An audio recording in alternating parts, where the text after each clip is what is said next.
ಮದರ್ಸಾ ಉದ್ಧಾರ ಮಾಡಿ ಆಮೇಲೆ RSS ಬ್ಯಾನ್ ಮಾಡ್ರಿ.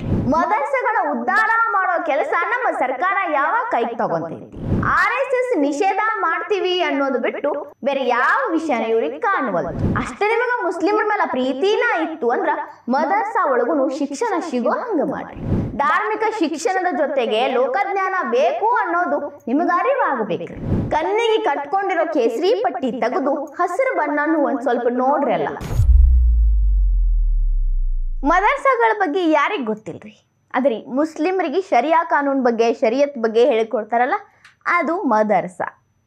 ಅಲ್ಲಿ ಮಕ್ಕಳಿಗೆ ಧರ್ಮ ಬೋಧನೆ ಮಾಡ್ತಾರ, ಇಸ್ಲಾಂ ಧರ್ಮದ ಪ್ರತಿ ಒಂದನ್ನು ಹೇಳಿಕೊಡ್ತಾರ. ಆದ್ರ ಶರಿಯಾ ಒಂದನ್ನ ಕಲಿಯೋದ್ರಿಂದ, ಧಾರ್ಮಿಕ ಶಿಕ್ಷಣ ಒಂದನ್ನ ಕಲಿಯೋದ್ರಿಂದ ಆಧುನಿಕ ಶಿಕ್ಷಣದಿಂದ ಆ ಮಕ್ಕಳು ವಂಚಿತರಾಗಕತ್ತಾರು ಅಂತ ಹೇಳಿ ಆಧುನಿಕ ಶಿಕ್ಷಣದ ಅವಶ್ಯಕತೆ ಅವ್ರಿಗೆ ಎಷ್ಟೈತಿ ಅನ್ನೋದು ಅರಿವು ಬರೋದನ್ನು ಬಹಳ ಮುಖ್ಯ ಐತಿ. ಅದ್ರ ಜೋಡಿ ಲೋಕದ ಜ್ಞಾನನೂ ಅವರಲ್ಲಿ ಕಡಿಮೆ ಆಗತೈತಿ. ಹಂಗ ಅನ್ಸಕ್ಕೆ ಒಂದು ಕಾರಣ ಐತ್ರಿ, ಸೋಷಿಯಲ್ ಮೀಡಿಯಾದಾಗ ಸಾಕಷ್ಟು ವಿಡಿಯೋ ತುಣುಕುಗಳು ಹರಿದಾಡ್ತಿರ್ತಾವ. ಏನಪ್ಪ ಅಂದ್ರ ಇದೇ ಮದರ್ಸಾಯಿಂದ ಓದಿ ಬಂದ ಮಕ್ಕಳನ್ನ 18-19 ವರ್ಷದ ಯುವಕರನ್ನ ಮಾತಾಡ್ಸಿದ್ರು ಅವರಿಗೆ ಲೋಕಜ್ಞಾನ ಭಾಳ ಕಡಿಮೆ ಇರ್ತೈತಿ. ಚಂದ್ರ ಭೂಮಿಕಿನ ಹತ್ರ ಆದ ನಂತರ ನಮ್ಮ ದೇಶದ ಪ್ರಧಾನಮಂತ್ರಿ ಯಾರು ಅಂತ ಗೊತ್ತಿರಂಗಿಲ್ಲ. ಕೆಲವೊಬ್ರಂತರೂ ನಾವು ಈಗ ಬದುಕಾತಿಲ್ಲ, ನಾವು ಸತ್ತ ಮೇಲೆ ಬದುಕಬೇಕು ಅಂತಾನೆ ಬದುಕಾತೀವಿ, ನಮ್ಗೆ ಈ ಜನ್ಮ, ಈ ದೇಶ, ಈ ಒಂದು ಜಗತ್ತು ಬೇಕಿಲ್ಲ ಅನ್ನೋ ರೀತಿ ಮಾತಾಡ್ತಾರ. ನೋಡ್ಕೊಂಬರ್ರಿ. मेरी सुनो, जो ये डॉक्टर इंजीनियरिंग ये जो पढ़ाई है, ये दुनियावी पढ़ाई है. इंसान का सांस पूरा होते ही ये सब खत्म हो जाएंगी. और जो हमारी दीनी जो पढ़ाई है, ये मरने के बाद आखिरत में काम आएगी. धरती पूरी गोल है और जो चांद है वो धरती से, सूरज है वो धरती से बड़ा है. जैसे बॉल ग्राउंड में रख देते हैं ना, धरती ऐसे दिखती है और आसमान धरती से बड़ा है. क्या चांद धरती से बड़ा है? हाँ, ये बात किसने बताई आपको? ये हमने पढ़ी अपने कुरान में, हर चीज सब पढ़ रखी है. चांद से ही तो आती है, वो धूप खिलते जब ही तो गर्मी लगती है. गर्मी चांद से आती है. ಶಿಕ್ಷಣ ಅಂದ್ರ ಬರೀ ಧಾರ್ಮಿಕ ಶಿಕ್ಷಣ ಅಷ್ಟ ಅಲ್ರಿ, ಅದ್ರ ಮೀರಿದ ಜ್ಞಾನ ಬೇಕು. ಸೊ ಮುಸ್ಲಿಮ್ರನ್ನ ಮ್ಯಾಲೆತ್ತಬೇಕು ಅಂದ್ರೆ ಅವ್ರಿಗೆ ಎಲ್ಲ ರೀತಿಯ ಶಿಕ್ಷಣ ಇರಬೇಕು, ಲೋಕದ ಜ್ಞಾನ ಇರಬೇಕು, ಎಲ್ಲ ಕ್ಷೇತ್ರದೊಳಗೂ ಅವ್ರು ಮುಂದೆ ಬರಬೇಕು. ಮ್ಯಾಲೆತ್ತೀವಿ ಅಂತ ಹೇಳೋದಲ್ಲ, ಅವ್ರನ್ನ ಮುಂದೆ ತರೋ ಕೆಲಸ ಮಾಡಬೇಕು. ಹಿಮಂತ ಬಿಶ್ವ ಶರ್ಮಾ ಅಸ್ಸಾಂನ ಮುಖ್ಯಮಂತ್ರಿ, ಇವರು ಕೂಡ ಅವ್ರನ್ನ ಮ್ಯಾಲೆತ್ತೋ ಕೆಲಸ ಮಾಡಿದ್ರು. ಈಗ ಉತ್ತರಾಖಂಡ ಸರ್ಕಾರ ಕೂಡ ಮದರ್ಸಾ ಅನ್ನ ತೆಗೆದು ದ ಉತ್ತರಾಖಂಡ್ ಮೈನಾರಿಟಿ ಬಿಲ್ 2025 ಅಂತ ಮಾಡ್ಯಾರ. ಅಂದ್ರ ಮದರ್ಸಾ ಶಿಕ್ಷಣ ಏನಿತ್ತಲ್ಲ ಬರೀ ಧಾರ್ಮಿಕವಾಗಿ, ಅದ್ರೊಳಗ NEP 2020 ಆ್ಯಡ್ ಆಗ್ತೈತಿ. ಹಂಗ ಬ್ಯಾರೆ ಬ್ಯಾರೆ ರೀತಿಯ ಶಿಕ್ಷಣವನ್ನ ನೀಡೋ ವ್ಯವಸ್ಥೆನೂ ಮಾಡೋರದಾರ.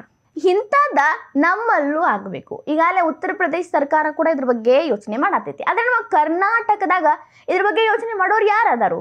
ಎಲ್ಲರೂ ಬರೀ RSS ಬ್ಯಾನ್ ಮಾಡಬೇಕು, ಸರ್ಕಾರಿ ಜಾಗದಾಗ RSS ಇರಬಾರ್ದು, ಸರ್ಕಾರಿ ಮೈದಾನದಾಗ RSS ಇರಬಾರ್ದು, ಸರ್ಕಾರಿ ಶಾಲೆ ಒಳಗ ಶಾಖೆ ನಡೆಸಬಾರ್ದು, ಸರ್ಕಾರದಾಗ ಅಲ್ಲಿರಬಾರ್ದು, ಸರ್ಕಾರದಾಗ ಇಲ್ಲಿರಬಾರ್ದು, ಇದಷ್ಟ ಮಾಡತಾರೆ. ನಮ್ಮ ಸರ್ಕಾರ ಮುಸ್ಲಿಮರ ಉದ್ಧಾರಕ್ಕಾಗಿ ಏನು ಮಾಡತ್ತಿಲ್ಲ. RSS ಅನ್ನ ದ್ವೇಷ ಮಾಡಿದ್ರೆ ಮುಸ್ಲಿಮ್ರಿಗೆ ಒಳ್ಳೇದಾಗ್ತೈತಿ ಅನ್ನೋ ಭ್ರಮೆ ಒಳಗೆ ಉಳ್ಕೊಂಡ್ಬಿಟ್ಟಾರ.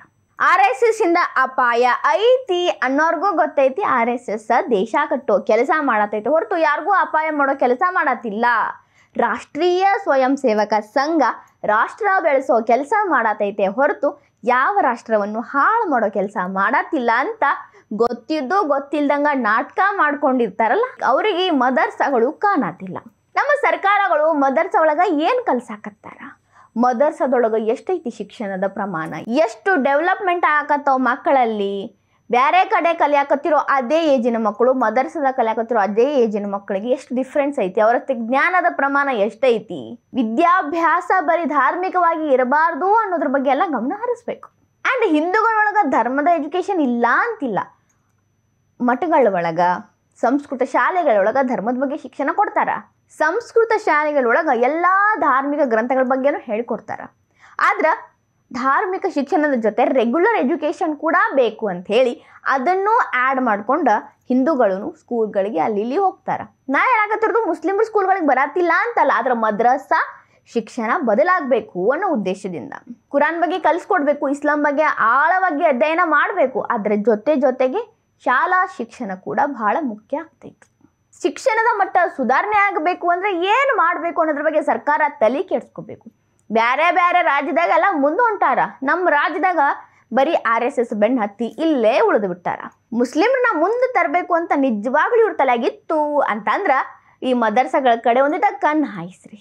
ಮದರ್ಸಾ ಮುಚ್ಚಿ ಬಿಡ್ರಿ ಅಂತ ನಾವು ಹೇಳತ್ತಿಲ್ಲ, ಅಲ್ಲಿ ಕೂಡ ಶಾಲಾ ಶಿಕ್ಷಣ ಬರಲಿ. NEP ಅಂದ್ರೂ ನಮ್ಮ ಕರ್ನಾಟಕ ಸರ್ಕಾರ ಕೈ ಬಿಟ್ಟೈತಿ. ಬೇರೆ ಶಿಕ್ಷಣ ನೀತಿ ತರ್ತೀವಿ ಅಂದರು ಅದು ಎಲ್ಲೈತೋ, ಅದು ಎಲ್ಲಿ ಹೊಂಟೈತೋ, ಅದು ಎಲ್ಲಿ ಬರತ್ತೈತೋ ದೇವರಾನಿಗೂ ಗೊತ್ತಿಲ್ಲ. ಇನ್ನು ಮದ್ರಸಾ ಒಳಗೆ ಶಿಕ್ಷಣ ಚಲೋ ಮಾಡ್ರಿ, ಸರಿಯಾದ ಶಿಕ್ಷಣ ಅಲ್ಲಿನ ಮಕ್ಕಳಿಗೂ ಸಿಗಲಿ, ಶಿಕ್ಷಣದಿಂದ ಅವ್ರು ವಂಚಿತರಾಗೋದು ಬೇಡ ಅಂತ ನಾವು ಹೇಳಕತ್ತೀವಿ. ಇಲ್ಲ ನಾವು RSS ಹಿಂದೆ ಬೀಳೋರ ಅಂದ್ರೆ ಏನು ಮಾಡೋಕ್ಕಾಗ್ತೈತಿ? ಬರೀ ಬಾಯಿ ಮಾತಿಗೋಸ್ಕರ ನೀವು ವೋಟ್ ಬ್ಯಾಂಕ್ ಗಟ್ಟಿ ಮಾಡ್ಕೊಳಕ ಮುಸ್ಲಿಮರು ನಾವು ಉದ್ಧಾರ ಮಾಡ್ತೀವಿ ಅಂತೀರಿ ಹೊರತು ನಿಜವಾಗ್ಲೂ ಅವ್ರನ್ನ ಉದ್ಧಾರ ಮಾಡೋ ಒಂದು ಕೆಲಸ ನೀವು ಮಾಡುವಲ್ರಿ. ಈ ಕೆಲಸ ದೇಶಾದ್ಯಂತ ಆಗ್ಬೇಕ್ರಿ, ಬರೀ ಕರ್ನಾಟಕ ಅಂತಲ್ಲ. ನಮ್ಮಲ್ಲಿ ಆಗ್ತೈತೋ ಬಿಡ್ತೈತೋ ನನಗಂತೂ 100% ಡೌಟ್ ಐತಿ. ಬಟ್ ದೇಶಾದ್ಯಂತ ಈ ಕೆಲಸ ಆಗಬೇಕು. ಶಿಕ್ಷಣ ಎಲ್ಲರ ಹಕ್ಕು. ಸೊ ನಮ್ಮ ಮಲ್ಲಿಕಾರ್ಜುನ ಖರ್ಗೆ ಕಾಕಾರ ದಯವಿಟ್ಟು ಪ್ರಿಯಾಂಕ ಖರ್ಗೆ ಕಾಕರಿಗೆ ಮದರ್ಸಾಗಳ ಮೇಲೆ ಒಂದು ಸ್ವಲ್ಪ ಗಮನ ಹರಿಸು ಅಂತ ಹೇಳ್ರಿ. DCM DK ಶಿವಕುಮಾರ್ ಅವರ, CM ಸಿದ್ದರಾಮಯ್ಯ ಅವರ, ಮುಖ್ಯವಾಗಿ ಜಮೀರ್ ಅಹಮದ್ ಸಾಹೇಬ್ರ ದಯವಿಟ್ಟು ಮದರ್ಸಾಗಳ ಕಡೆಗೆ ಒಂದಿಟ್ಟು ಗಮನ ಹರಿಸ್ರಿ. RSS ಬಿಟ್ಟ ಬ್ಯಾರೇದು ಜಗತ್ನಾಗ ಏನೇನು ಐತಿ ಅನ್ನೋದನ್ನ ನೋಡ್ರಿ. ನಿಮ್ಮ ಕಣ್ಣಿಗೆ ಕಟ್ಕೊಂಡಿರೋ ಕೇಸರಿ ಪಟ್ಟಿ ತೆಗೆದು ಹಸಿರು ಪಟ್ಟಿನೂ ಒಂದಿಟ್ಟಗಳ ನೋಡ್ರಿ. ಈ ವಿಡಿಯೋ ನಿಮಗೆ ಇಷ್ಟ ಆಗಿದ್ರೆ ಲೈಕ್ ಮಾಡಿರಿ, ಶೇರ್ ಮಾಡಿರಿ, ಕಮೆಂಟ್ ಮಾಡಿರಿ. ಇನ್ನೂ ಇಂಥ ಹೆಚ್ಚಿನ ವಿಡಿಯೋ ನೋಡೋಕೆ ಹೊಸ ದಿಗಂತ ಡಿಜಿಟಲ್ ಚಾನಲ್ಗೆ ಸಬ್ಸ್ಕ್ರೈಬ್ ಆಗ್ರಿ.